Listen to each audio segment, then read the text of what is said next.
spent the whole morning perfecting the ground.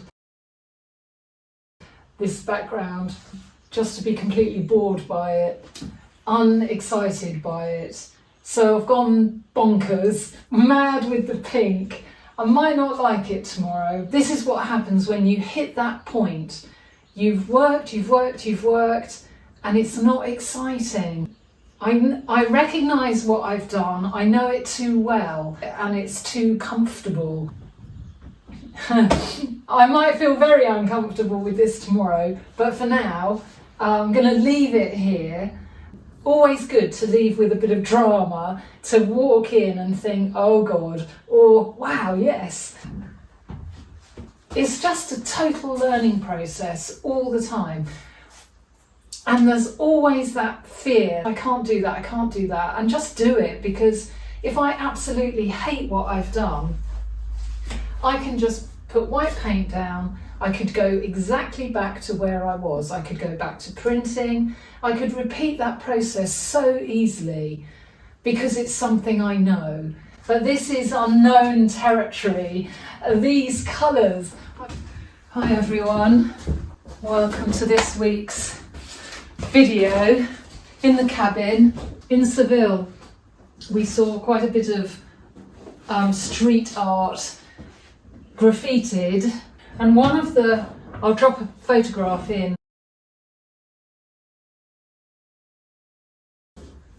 a great little drawing of the girl with the pearl earring, and I knew way back I'd done a transcription piece of Girl with a Pearl Earring in charcoal, together with some other things. And when we came home, I said to Craig, I've looked absolutely everywhere, and he said, that means it must be in the shed. And yeah, he dug out 2 of those plastic A1 envelope carriers with more charcoal work. So here she is, my transcription piece of, oh, the fantastic, I've seen a few Vermeer paintings, and but not the girl with the pearl earring. I only recently realised it's known as a tronie, which means it's not actually a real person. Although there have been films about the girl with the pearl earring and things written about Vermeer, very little is actually known about him. And the thinking is that because of the exotic headdress, she was a tronie, a made-up painting of a person to give his patrons back in the day a beautiful painting to hang on their wall, to demonstrate wealth with the enormous pearl. Something exotic indicated their trading. It was the golden age in the Netherlands, and when Vermeer was painting. History is so interesting, and art in history is fascinating to me. Obviously with your transcription pieces, they're purely for you to try and make a connection, I think. Or just the challenge to try and recreate something you've seen. So that brings me then to where I am with the crazy chair. And I'll put her safely away. And what did I end up yesterday? Happy, very happy. I'm not sure what's happening up the top, but I felt that I wanted to do something before I left again, to respond to. So I'll have a think on what I might be doing up here this morning. I had to hunt for these as well. A while ago I ordered some pre-cut. You can get pre-cut mount board with a backing and a cellophane, and I just wondered whether when they're ready, oh absolutely, things look so good once you put a frame around them. Don't forget that. If you're umming and ahhing, always give it a frame just to help So my first thinking, I might see them as lights on a string.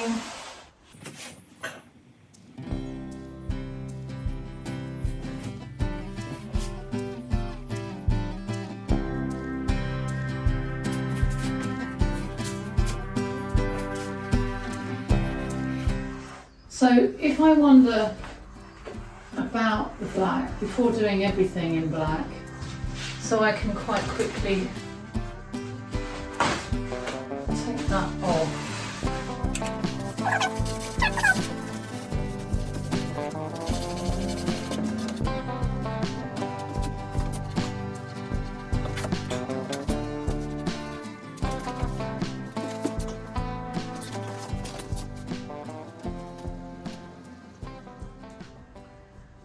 I collected up my artwork, my 3 paintings for the spring exhibition, no sales. I could be really disappointed, and obviously I'd be cock-a-hoop if I had sold. Just one is fantastic, but it doesn't make me think, oh, that's it. It makes me think, what next? And what next for me will be the Open Studios exhibition in June. So it just makes me want to get going on as much work as I possibly can. Obviously it's a joy to have the website, the web shop, and I am so truly grateful to people that have bought. I've sent 2 parcels to America now, so if you are interested and you are international, I can give you an idea of shipping. People have emailed me to have a cost and have taken it from there. I'm thinking, I'm so delighted to have a breakout with the colour that I mean that makes that look so very dreary. I think what I might do is try and introduce a few paintings, different sizes, in this colour palette as a little series that might come with me for the June exhibition.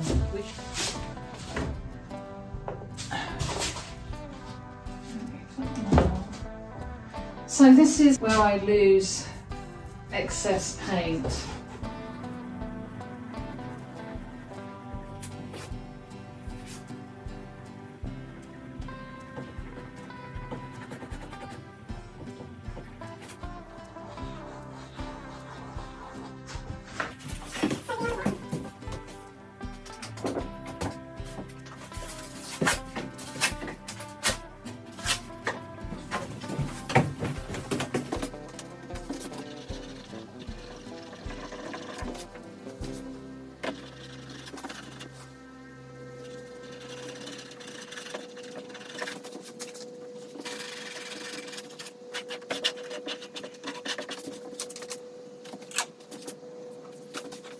As I'm painting, I'm kind of thinking about other things I've been working on, and in the Mother's Day pop-up, I'll turn the camera, one of the 3 garden paintings went, and it's prompted me just to add, I added in a little bit more here yesterday and I'm happier there. So while I've got some black paint, I can see, I think that top right needs a little bit more depth of colour. There's a lot of mid-tone light, but not as much dark. And that in turn prompted me to work a bit, because I was in that colour palette on the small chair. Foxgloves are sitting there. I'm going to put him in the frame today. I'm really excited now to start work on something else, to keep moving. But you're thinking all the time. So while I've got some black paint, I'll shift my attention down here to the top right and just see if I can just add in some small detail. It's lunchtime, so I put some leftover paint down on 2 8x8 panels on the back. A very, very basic beginning on that experimental board. I put the yellow down on the jars, and I added in little bits on this back area as well, on these three. So good morning, and I'm ready for my lunch now.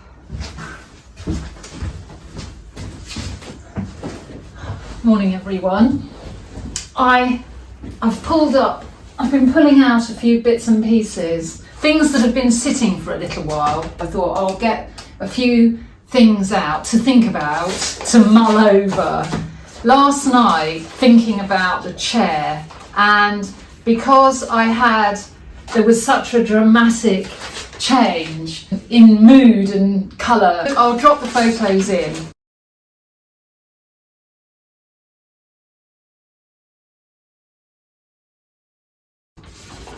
But just to show you that all I'm printing on a bit of copy paper, and then I sat down with my acrylics and pen, the aqua tint pens. But it is so helpful to photograph the work, and if you're not sure where you're going, to change things up on a piece of copy paper.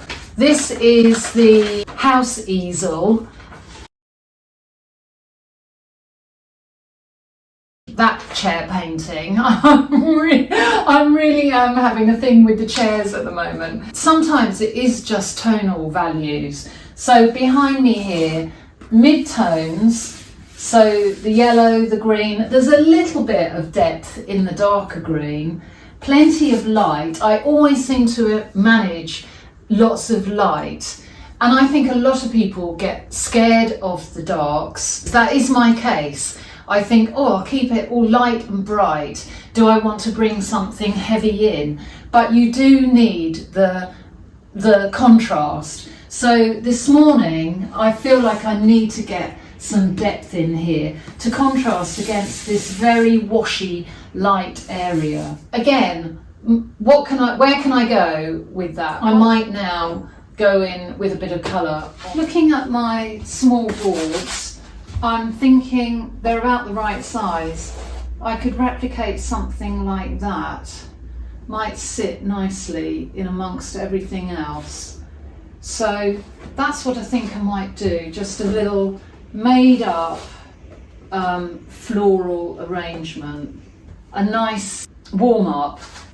So a little jug of flowers there. The first thing I've picked up is a violet. So all I'm going to do, I love this beginning, just make a bit of a suggestion.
That's a sweet little start.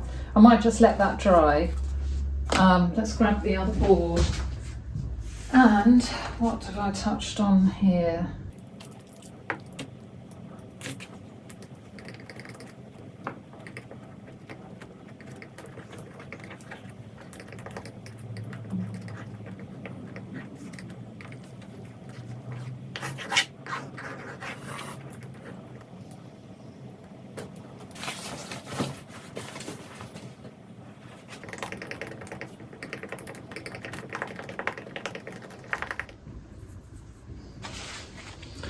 I'll leave that heavy, textured.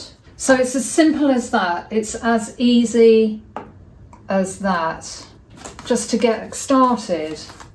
Okay, let's take those back over. I'm wondering about something to break this block here. You will not believe how much paint lurks in the tube, even though you squeeze and nothing comes out. I really like that. I quite like that. It's only through messing that effects come for me. When because I don't want to be. I spent so many years thinking everything had to be planned out. The chair colour now is feeling heavy, feeling very heavy. Do I prefer that? Those three. Speedy this morning. I don't know. I like this. My feeling at the moment is that I like this.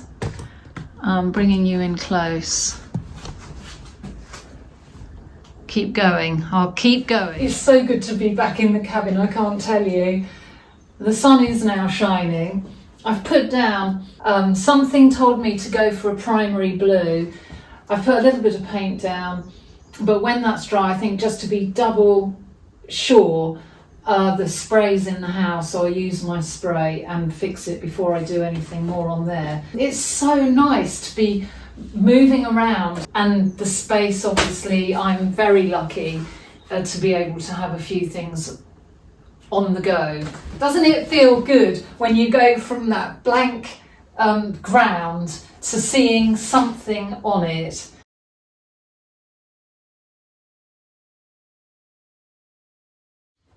I've had great input in the comments on the chair, and lots of you have said compliment the green, and so I think we're all on the same page. It did need a change up. Something's going to fall here. I have to move that. Yesterday, this, by the way, this is a home stretched canvas. I need to get gessoing. I keep moving it around. Yesterday I used some of the blue on here. Oh, and actually I dropped in some spare yellow as well. And using the blue up, I printed down where I had too much paint. I used a sheet to lift up and it gave me an outline.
And I've bought for next week some lilies, and at the moment the flowers are waiting to burst. So what, in my mind, I'm thinking, if I sketch up all the pods, all the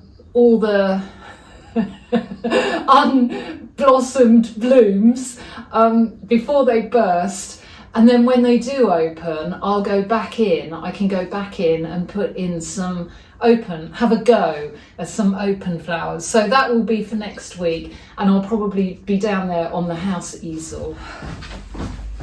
Morning everyone. Last bit today. I've worked on the small. I got completely carried away with it yesterday. I have to watch that because I just get engrossed. And then you have that tendency to really overwork. I put on Instagram the altered work. I made changes, making changes. If you take photographs of your work at stages, I've got printouts down there on A4 sheets, just copy paper, and with your pens and with acrylic, you can reconfigure, you can redesign, you can put things in. So I found myself drawing in a stack of books, and I had such a good time with that. Making changes that from one painting you can make so many changes. Yeah. What else did I do? I put down, I'll show you.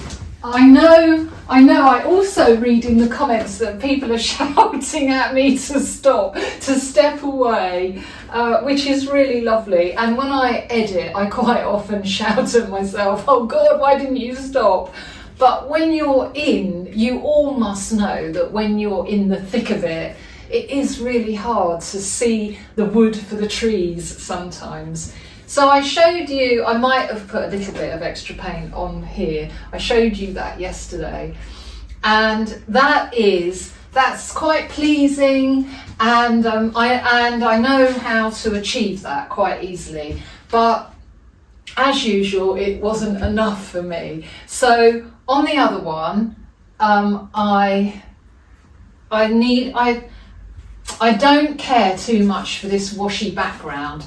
So I ploughed on, and there's a lot more now to be done on here. But I want to give it something extra. That's what happened on that little one. So more to go there. I might just stop with that one and let that one be the experimental piece, as well as just starting up some more to see what might develop. Craig found Girl with the Pearl Earring and also dug out on the bookshelves this morning. This is a really lovely little read, and it is by Tracy Chevalier. I hope I'm pronouncing that correctly. When was this published? It's a beautifully written novel full of light and shadow, colour and craft. It's almost as if we can gaze into the portrait on the cover and then peel away the layers page by page, word by word. That is a fantastic little summary. Set in 1648. This was actually published in 2005. Yeah, so I just thought I'd round out the video by just sharing that, and I intend to have a reread because I remember really enjoying it. And there's a film.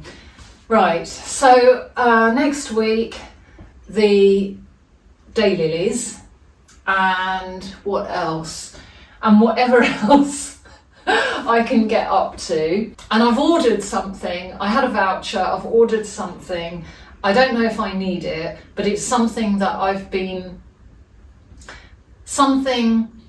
wondered if I need it. So I'll reveal that next week as well. And it's not here, it might arrive next week. And the other little thing I just wanted to share before I say goodbye and go is I read this quote.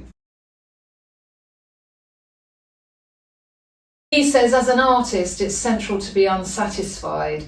This isn't greed, though it might be appetite. So whatever your appetite this week, enjoy it. And I will see you next time. Thank you very much for watching. Bye for now.